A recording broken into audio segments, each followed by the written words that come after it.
Hello and welcome to the Legends and Lads Cricket Podcast. I am Chirunandan Srinath, your host for this week. Joining me on this podcast is my co-host Sri Krishna Maitreya. Vijay Lokapalli sir and Rakesh sir couldn't join me this week, but we are celebrating a big milestone in our journey. Today is our 100th episode, and joining us is Tammana Singh from the Byline. And our 100th episode also signifies a very significant event. It is a we have started a collaboration with the Byline, and this episode is brought to you in collaboration with the Byline, an independent online news platform delivering credible and in-depth coverage across business, finance, sports, and more. You can check them out at www.thebyline.in for insightful news and stories that keep you informed. And yeah, first to the guest, or I would say our very own from the Byline, Tammana Singh. It's really great to have you on this podcast. Thanks for coming. And how do you feel to be here? Thank you so much for the lovely introduction. And I just want to start by thanking you guys for having me here, and of course, thanking the Byline, of course, for giving me this opportunity to have this conversation. As a cricket fan, as a person who's grown up watching sports, cricket especially, this means a lot to have this conversation, especially about the ongoing Asia Cup. So I'm very excited to be here. Yeah, and Maitreya, it is our 100th episode. I know it is so much of a personal and togetherness kind of a milestone for both of us because we have seen this journey over the last 4 or 5 years, and it wasn't easy. The way we had to shift our timings and schedules and balance it out with our academics and sports and culturals and everything. I think it was really tough. I mean, it wasn't easy, but of course, it wasn't too tough as well because we loved doing this and we love talking about cricket. So it's 100th episode, Maitreya. Can you believe that we have sat together maybe 90 odd times and discussed about cricket? How does it feel to record the 100th episode? Yes, it's truly amazing because imagining that we are coming to the 100th episode itself is a big thing because, as you've already said, 4 to 5 years back, we have started it. And back then, we were just, in ninth or 10th standard. And then now we have come to college. So it's a gradual transition, from the time we were around 4 to 5 years back. We have changed a lot, personally, the way we conduct the episodes, we have learned a lot, we have been through a lot, and it just the more significant fact is that now we are entering into the collaboration with the Byline. So it marks a new era, a new beginning, and what more than the 100th episode to commemorate this new journey. So really excited and lots of memories for me from the last 99 episodes. It was a really enjoyable thing that we have been doing together, and I hope that our consistency and our efficiency, our hard work, everything just adds up and continues as we move forward. Yeah, and as we have Tamanna Singh joining us from the Byline, I would like to ask you, since we're covering the Asia Cup in this episode. Which match would you like to talk first? Maybe the India-Pakistan match or the India-Bangladesh match? I think it's only right to talk about the match which most of the public are still talking about. The most highly anticipated clash ever. I think we should talk about India versus Pakistan, which took place on 21st September. Last episode, Maitreya and myself talked about the India-Pakistan game, and we talked about how uh, I mean, it wasn't getting intense like how we saw the 2022 World T20 World Cup or the 2021 when we lost to Pakistan, or those intense games even from the 2024 T20 World Cup. So I feel the Pakistan team right now is a joke. I've been really informal for the first time with the cricket team in the podcast in 99 episodes. I don't think I had been that informal for any cricketing team because I respect the players, but I think it's just been a joke. Last episode, I've criticized them a lot, and I feel as I also follow and agree with our captain Surya Kumar Yadav, as he rightly said. I feel that this India-Pakistan game is no more a rivalry because it's the score line doesn't go 10-1. I mean, it doesn't go 10-9 or something like that. It's just 10-1 or something like that, right? So would you call this, or would you be anticipating personally for this India Pakistan games more, or would you be like it's just another cricket? See, honestly, I really very much agree with what the captain said. India versus Pakistan, it's not a rivalry anymore. So, rivalry basically is anything where we compare two teams who've showed similar achievements. And just calling India versus Pakistan rivalry is a shame in itself because Pakistan is not our rivals in any way. Talking about the sport, talking about the level of playing cricket stands nowhere in front of India. With the way we play, the morals and the amount of respect the Indians have for the game sense, not even for the game sense, for the behavior on field, off field, Pakistan really stands nowhere in front of us. And we could really see that very clearly in the last match, India versus Pakistan. The way they behaved, that was so unprofessional. And on such a big platform, we really should not be considering Pakistan as a rivals anymore at all. As you rightly mentioned or brought up the topic that their behavior wasn't, uh, it wasn't right, right? Yeah, So I want to talk about Haris Rauf, Maitreya. I'll go to this because sarcastically he's your favorite person from the Pakistan team. He was signaling as if the our Indian jets were shot down or something like that, and even his wife had put on our Instagram story saying that we lost the match and but won the battle. I think it's a joke. yeah. Maitreya, your point and your view on this. Yes, as you have rightly said, it is a joke because uh, when we are playing a sport like this, we try to separate the politics from the sport. Because if you just compare the Pakistan team and the Indian team, none of the Indian players in any press conferences have even mentioned anything about the political situations. Maybe a very indirect hint, but nothing direct like what these Pakistanis are doing. Because I believe when there is nothing to show on the field, you try to make some gestures or you try to grab the attention to yourself by doing something that is not sportive in nature. So that is exactly what the Pakistan teams are doing. And the sport in general is meant to be played so that you try to separate the politics from the sports and ease the tensions between the both countries. That is what the boards have both thought of when they played the India Pakistan match. But what the Pakistan players are doing is nothing because uh, they're not performing well on the field and they try to make their own happiness. That is what I by making the whole situation, the only thing I can get out of it is they're trying to make themselves the center of attraction. And really, even if I was seeing a meme recently, and in that I have seen that if that match was not live telecasted, Pakistan would have claimed victory. So I believe that's a that That's a good one, that Maitreya. meme uh, sums up the whole psychological aspect that's going on in the Pakistan team. They're still very confident, that they will come to the finals and they will beat India. That is their level right now. And right now, live right now, we are recording at the time when the Pakistan and Bangladesh match is happening, and I believe Bangladesh has a really upper hand right now. And I think the Asia Cup finals will be between India and Bangladesh.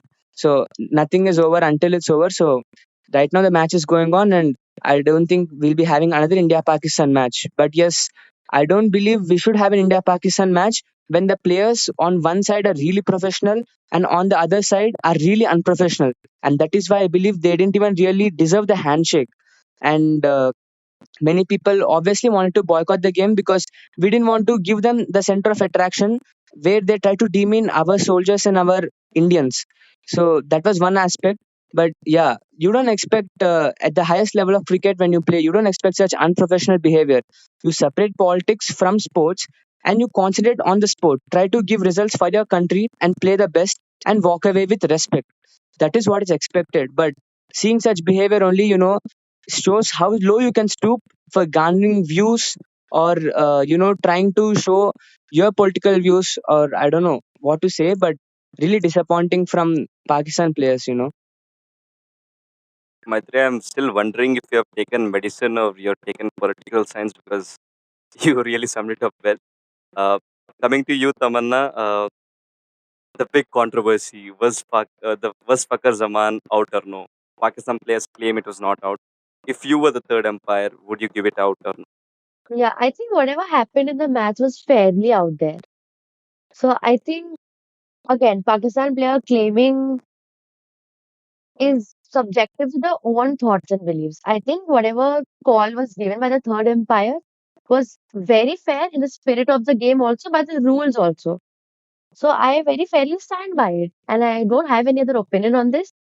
But again, I think I stand with the third umpire because the decision was made by the rules of ICC, and I think that's only fair. Yeah.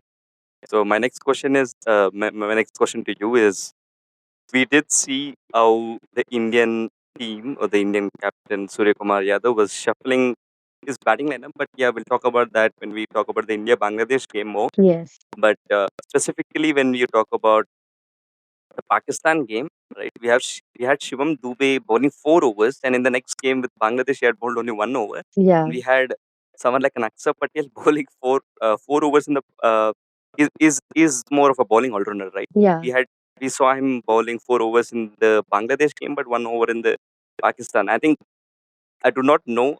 I think it is more like they want to get prepared for the World Cup coming up, right? So I yeah, think they want to test out uh, the new bowling options or how each player in the team can be a match winner. So I think it's just throwing options, throwing challenges their way and seeing how they tackle well. We will talk about the shuffle of their batting order later in this episode. But Shivam Dubey, did you? I mean, we haven't seen him bowl in a long time, right? Before the Asia Cup, we saw him. yeah, I think hardly bowling in the IPL in the recent yeah. editions of Very IPL because of the rarely. impact player rule.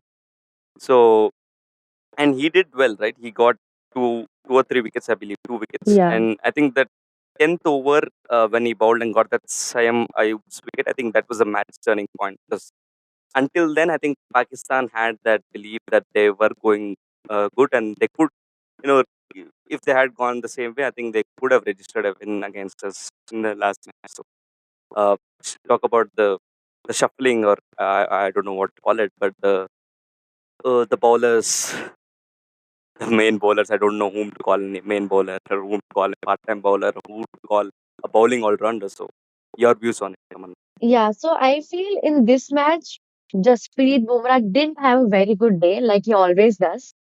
So I think it was more also about seeing who can step up when Jasprit Bumrah doesn't have a good day at the game. Because he's been the most consistent bowler for India since a very long time now. So I think in that particular match, Jasprit Bumrah's not getting wicket through his overs. And so I think that might be a perspective to rely more on Shivam Dubey. And I think Hardik Pandya also bowled 3 overs that match. So I think that could be the reason. और also the last इसके पहले वाला जो India Pakistan match था उसमें these spinners really had a hold on the Pakistan batters. So I think coming from that perspective also in this match Varun Chakravarti he bowled all his 4 overs but he went wicketless as far as I remember, and I think Kuldeep Yadav also ended up taking a wicket. So I think it was just about trying more options, as you said, because Jasprit wasn't getting any wicket, nor did Varun Chakravarti. So maybe it was just stopping the bowlers around and trying to get the result, which we got from Shivam Dubey, the 2 wickets that he took. Hardik Pandya also took a wicket. Akshar Patel went wicketless as well. So I think it was just the difference of the outcomes that happened in this match compared to the last match. Yeah, and my coming to you, Maitreya, we know that India's fielding has been really bad. Uh, 12 catch, 12 catches dropped in the tournament so far, counting including the Bangladesh game.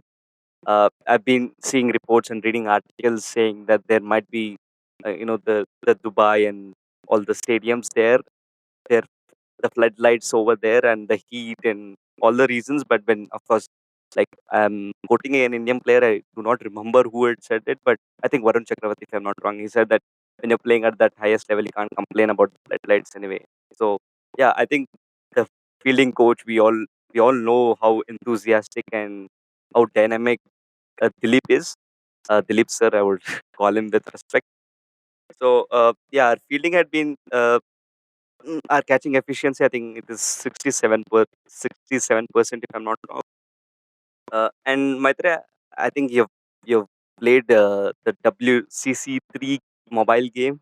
You had played because I remember when it came out in 2022 or 2021. I remember installing it, and they introduced a new uh, a feature called manual catching. So in the gameplay, right?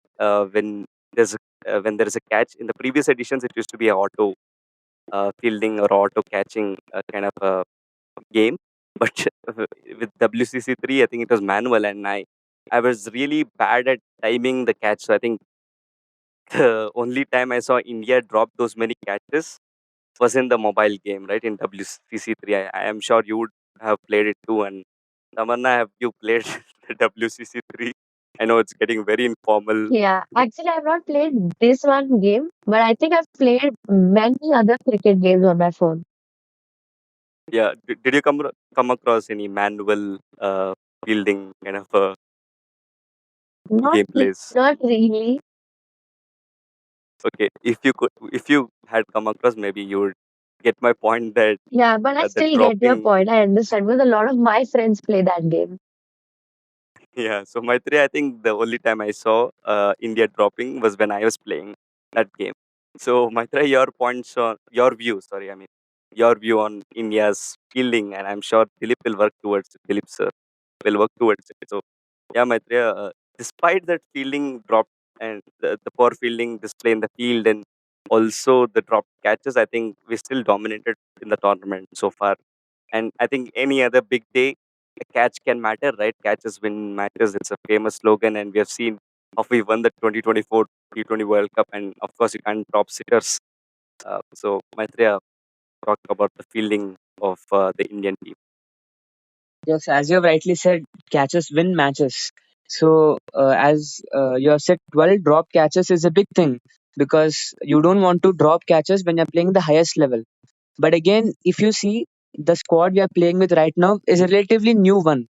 Many of them we have seen in the IPL, and for the senior team, they're in their top 20, like first 20 matches. So we can cut them a slack, little bit, but does not mean that you drop 12 catches. That's a lot because, as you rightly said, the 2024 World Cup changed only because of that Surya Kumar Yadav's catch. And if I'm not wrong, I think it was Chris Shrikant who said this team right now, which we are playing with, will obviously win us the Asia Cup. But it will be very tough for us to win the T20 World Cup with this team. Because just imagine if one of those catches you dropped was a player, as explosive as Maxwell or any other player you take from the other top international teams, it would have gone the other way. The match would have changed. But since we are playing with a lot smaller teams, like if you compare to India, these are very smaller teams, Afghanistan or Oman or Pakistan, a lot smaller teams compared to the way India is playing with. Because as we have already talked about the way rivalries mentioned, rivalries when someone is near us, and those teams are Australia, England, or West Indies in T20 cricket, I'm talking about. So, since we are not playing such big teams, a catch might not matter that much right now in this tournament. But as you have said, maybe in the finals, it will matter. And since it's a relatively new team, and I think some excuses like Dubai heat or the floodlights, maybe just excuses to, take the blame away from them. But I think players have to take up responsibility because fielding is not an easy thing to live by. Because when you're preparing for the T20 World Cup, as we have seen, they're switching the batting, the bowling, they're trying out new things. They have to even set up all the screws properly. So I think the fielding is one place where they have to work out. And in this Asia Cup, we got to know, yeah, we have a little bit weakness in the fielding. So I think as the tournaments go by, we'll keep improving and improving. So this Asia Cup is like a check for India. Where else we can go wrong, what all can go wrong. Let's set them all right before we go to the biggest tournament, that is the T20 World Cup. So we have a ample amount of time till the T20 World Cup, and we got to set everything right. But on the other side, if you see the fielding, if you come to like either saving the boundaries or runouts, or Hardik Pandya took a brilliant catch in the Oman match. So there were some highlights in the fielding aspect also. But yeah, 12 drop catches is a big deal, and I think they will fix it because Dilip sir is a legend in the fielding coaching. So he will find a way to fix it, and it will be done, I think, because Indian team has the resources and the players are, hungry to get snatch away titles wherever they go. So if these both things, ambition as well as the hard work and talent, if all these three things are combined together, I think we will be able to achieve success at the highest level. Yeah, and talking about the openers, we had Abhishek Sharma and the other day Shubman Gill getting us to a flyer start in the Pakistan game. I think even in the India Bangladesh game, they got a 72 run. I think in the power play, I think that is the highest power play score for the Indian team so far in the tournament. So they did well, and then our batting didn't follow up. Right, we lost the momentum as we went. But yeah, talk about Tamanna Abhishek Sharma. Like we'll now transition into the India Bangladesh match as well. He scored a brilliant 74 of 38 in the Pakistan game, and I think uh, he did get another half century versus Bangladesh. And uh, there was a verbal spat with Aris Roth in the field, but I think he replied, Aris Roth did bowl well, but I think at the end of the day, it was Abhishek Sharma's supreme masterclass that kept Pakistan away, and also in the India Bangladesh match, right? To talk about Abhishek Sharma and Shubman Gill, despite putting someone like Sanju Samson or someone at number 8, that is a talking point that we would like to talk more about. But Shubman Gill was coming into the T20 team, and there were questions saying how does he just walk in and become the vice captain? Yeah. But we know what he's capable of. But I think the opening partnership between uh, Abhishek Sharma and Shubman Gill has been so far so good, and I think at this rate, our openers are really solid, and I think will be they're ready to go to the T20 World Cup. So, Tamanna, your views on Abhishek Sharma being in the form of his life? Yeah, I think that's the biggest positive that I look at this Asia Cup. Abhishek Sharma, he's been phenomenal. His strike rate, the way he's starting the inning for India, and on top of that, his consistency. Because he's been performing well for every match. Like last match also India versus Bangladesh, he scored 75 with a strike rate of over 200. So I think that boosts the confidence of all the following players who are going to bat after him. And I think that's the biggest takeaway we can take. Because as a team, we're pretty balanced, we're pretty strong as a team. But I think when the game begins and how you start the game, how you carry the momentum, that really adds to the confidence of all 11 players. And I think Abhishek Sharma especially has been carrying the innings, has been starting the innings on a very high note. And I think, again, that's giving both the openers and the following players the confidence, and also the opponents are losing the confidence. So that is resulting in a very big positive for the Indian team. And he's been very consistently performing. 74 against Pakistan, 75 against Bangladesh, and in all other matches, whatever cameos that he's played of 30 runs, 35 runs, have come off of very less balls. So his strike rate and his aggression have really fueled India's game. And I think I look at him as the biggest positive of this Asia Cup because he's proving what Indian cricket really stands for the stamina, the strength, and the quality of cricket he plays. With the shot selection, the way he times it, he's been absolutely phenomenal and the biggest positive so far. Yeah, and I do really enjoy his fearless Yeah, way of playing he's so cricket. entertaining to watch as well. So, Maitreya, Surya Kumar Yadav sang the purple patch. Would you call it, or would you say it's too soon to call that a purple patch? Well, I think sometimes it happens. You're not playing well. It it's bound to happen. But I think in the end, in the big matches, if you perform, that is more than enough. Right now, maybe a lean patch. Can't say it yet because it is just the Asia Cup again, and sometimes you perform, sometimes you don't perform. So based on 2, 3, 4 matches, let's not come to any conclusion. But in the end, I think as a captain, he has handled a lot. yeah, on the field and off the field, he's been doing a really good job. Fielding wise, he has been amazing. Those runouts. So you can't say just by his batting that he's having a dry patch. Because he's contributing in other aspects also, and his contribution is really valuable because he's checking the bench strength, and he is having many other aspects to deal with. So his batting will come up because we have seen how explosive he can be once he's in the right form. So I don't think I will call this a dry patch right now, but yeah, maybe some inconsistent performances that will, I feel personally, he will soon make a big comeback. So there is nothing to feel, worried about that. I think he'll be back soon. But in other aspects, I feel Surya Kumar needs to be given a due credit. He's managing a really relatively new team. We are right now in the transition phase. Virat Kohli, Jadeja, and Rohit Sharma have retired from the T20 cricket, and this is the first major tournament we are playing without those three players.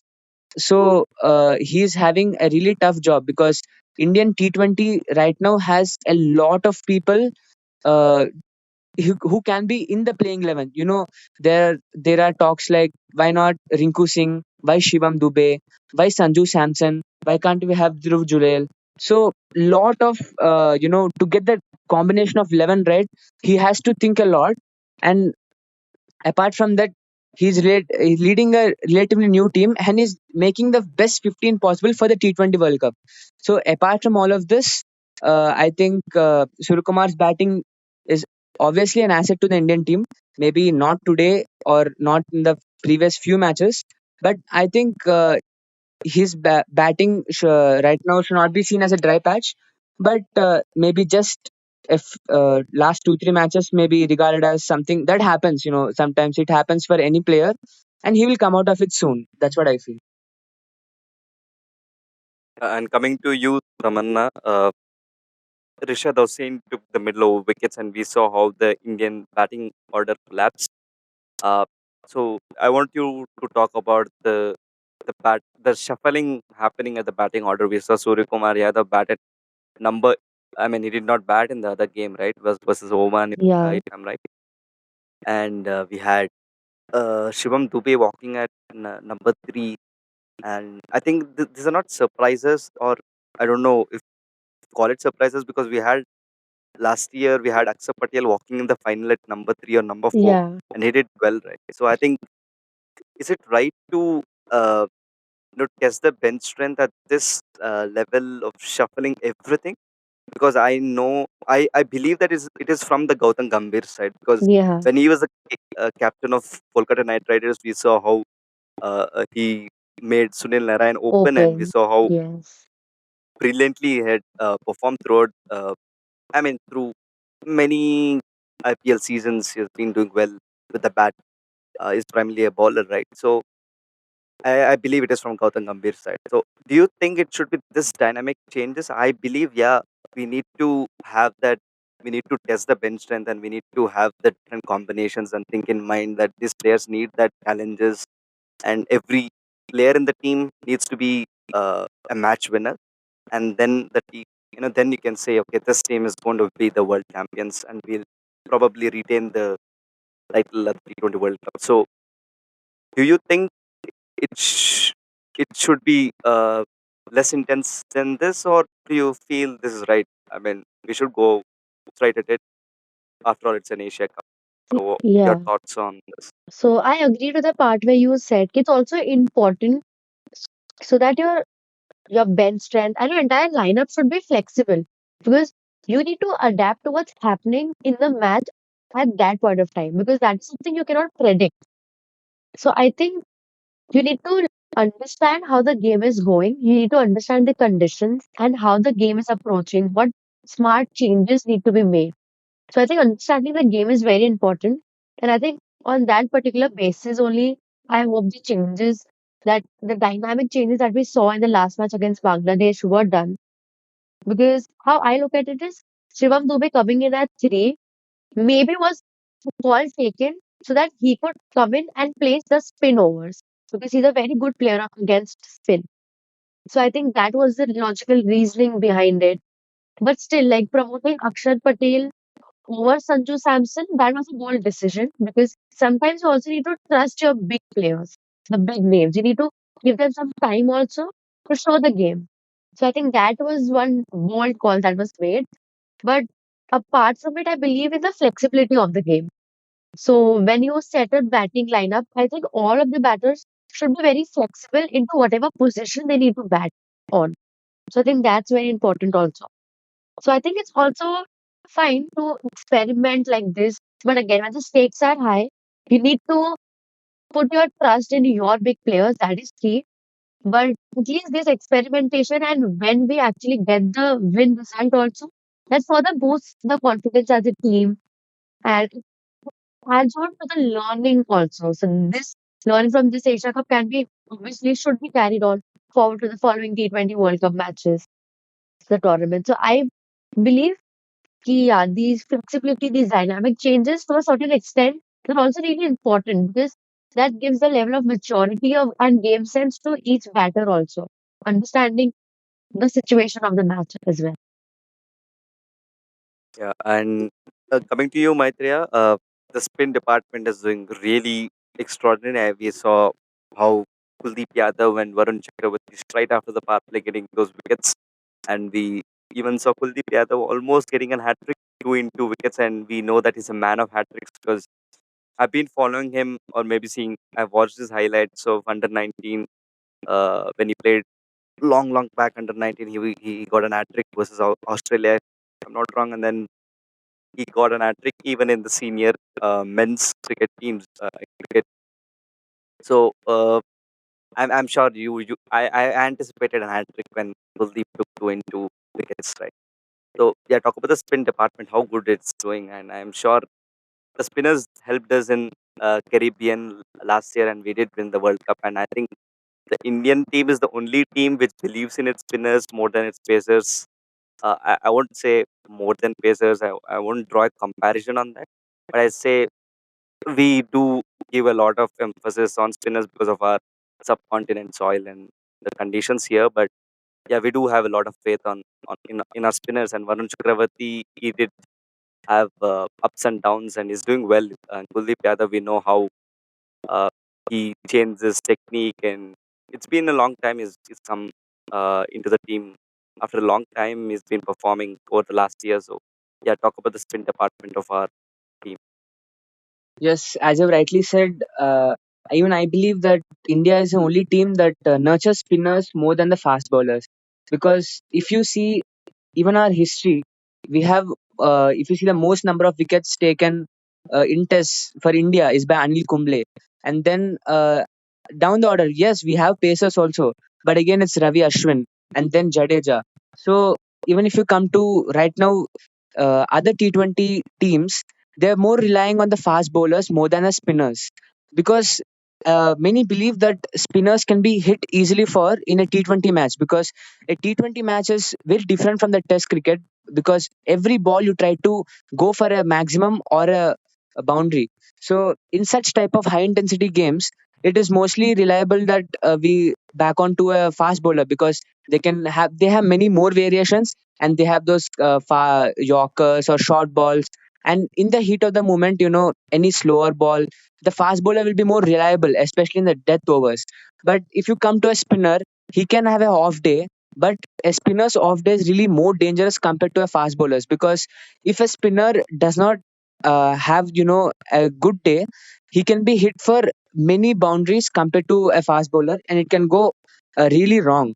So that is where I think many countries, especially if you see the many countries other than the Asian subcontinent, because I believe even Bangladesh has good number of spinners. Like previously they had Shakib Al Hasan, and even now they have many spinners. But I think it's the only Asian countries that nurture the spinners because of the conditions, I believe, as you have said. And coming to Kuldeep and Varun Chakravarti, I think it's really a fantastic job they're doing because India right now is not having those many fast bowlers because Bumrah, yes, Bumrah can't play all the matches continuously and he's the only senior bowler there right now in the fast bowling department. Hardik Pandya, yes, he is a fast bowler and he's performing really well. But compared to the other bowlers, If you see, we don't have any Siraj here, we don't have Shemi. So experience wise, Kuldeep, yes, he has been playing from a long time and has come back into the team after a long time. So even though you can say he's really experienced, he's also a little bit new because he's back after a long time. And Varun Chakravarti, he's more of a IPL guy, I would say, because personally I've seen him more in the IPL, and then again, on and off, he's been in and out of the T20 team and is not a regular kind of guy. So I believe Varun Chakravarti is also a pick by Gautam Gambhir, is what I personally felt. And they have been performing well because in the end, what gets you the results is what matters, and it's not the big names out there. Because Kuldeep Yadav or and Varun Chakravarti, that combo, I don't think before the Asia Cup I would have thought that would have been more effective. Because I believe in, like, if you look at a squad before any tournament, you'll want to be impressed by the big names out there. But in the end, I believe the players who perform, however, they are, even though they have not been performing as good as what we were expecting them to do, in the right matches or when they're picked up, if they show their skill, I think that's more than enough. And that's what the Indian spin department is doing. And in T20 cricket, I believe the spinners are also quite important, because in the middle overs, it's the spinners, I believe, who control or manage the run rate from going explosive. So that is where they come into play. And Kuldeep Yadav has those kind of variations, I think, where batsmen go bonkers. So if he continues to, giving these kind of performances, I think he'll be really incredible. And adding context to your previously whatever you said, Maitreya, uh, we can't write off a squad just like that, because I remember how we talked about the T20 World Cup squad of the Indian team, and it doesn't really matter about the big names, right? We had six spinners in the squad, if I'm not wrong. I don't know. I don't trust my memory so well, but I think we had more spinners than our bowlers. We didn't have Siraj. We had Arshdeep. Or two or three. We didn't have the big names, but yet we won the World Cup. And talk about the recently concluded IPL as well, right? Everyone wrote off RCB, and we saw how their players were all match winners. They didn't have the big names as always the team had, right? They had Chris Gale, they had AB de Villiers, and it's always about the hype. It's always about the players. But this time I think it was different. So let's not write off a squad just because of its big names. And I think uh, yeah, small names, but team effort at the end is what what gives you the results, right? So my last question to you, Tamanna, before we wrap up this episode, there's been a lot of talk about Sanju Samson. Sanju Samson, there is injustice to Sanju Samson. Do you believe that he should be given a chance to bat in the top order? But yeah, given that there are only 11 players who can play uh, in any cricket match, and when you have someone like Abhishek Sharma, you can't substitute him, sub him out and get Sanju Samson to open. You couldn't really fit in him in the top order because you had Surya Kumar Yadav, you had others, and you believe that yeah, he can bat in the middle order, and that's why you put him at middle order. So your take on this? Do you believe or do you think this is injustice to Sanju Samson, or you just think that this is how cricket is played? And of course, it is the Indian team where Yes. there is so much competition. There is Competition. no so much pressure, Yeah. and there is so many things happening out there. So yeah, Yeah. So over I to you, believe Taman. when it comes to Sanju Samson, the word injustice has always been used out of sentiments, like his fans, because I think it all stemmed early on when he was not selected during the tours and the bilateral series and all. So I think that's where it all began.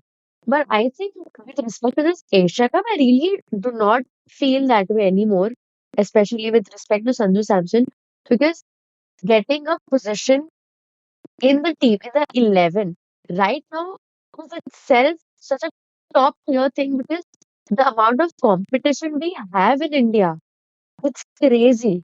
That because so many big names have missed out on selection. Shreyas Iyer not getting, not even getting selected for the Asia Cup. Ruturaj Gaikwad not being selected. So the big names missing out on itself, and against that, Sanju Samson getting selected, being a part of the 11. Yeah, the team balance, the batting order has been inconsistent, yes, but I think it's all with respect to what's happening in the matches and where he's better required to play. Because I think as we spoke about how the opening partnership has become the biggest positive of India. Abhishek Sharma and Shubman Gill opening the game. So I think that is set, that is working for India. So I think that then we should not be experimenting with that at least. Surya Kumar Yadav coming one down. So there are certain positions that has been fixed. So I think you need to fulfill your role also in the team. And I think that has would have been very clearly outlined also. So I think there's no injustice being done. There have been upper niche with the batting order and the sequence. But again, that's very subjective to what's happening in the match. And that's the justice that players need to do to whatever position they have been called to bat at. Because इतने बड़े platform पे you're getting selected, you're getting chances. That's the biggest justice you can get. And the justice you need to do is play well for your team. I think that's all. Well, you put it out very nicely. And this will bring you to the end of the 100th episode of the Legends and Lads Cricket Podcast in collaboration with the Byline. You can check out their website, www.thebyline.in. And thank you, Tamanna, for coming. Thank you It so really much. it's special to have you as the guest for 100th episode. I won't call you guest because you're coming from the Byline and we are collaborating. So you are our very own. So thank you, Thank you so Tamanna, and thank you, much. Maitreya, coming. Thank you so much for this incredible opportunity. I really loved having this conversation with two big cricket fans here. It really meant a lot to me. And this platform is just amazing. And thank you so much for presenting me with this opportunity to have a conversation with you guys. Yeah, thank you. Welcome. And yeah, thank you again for coming here. Yeah, Thank thank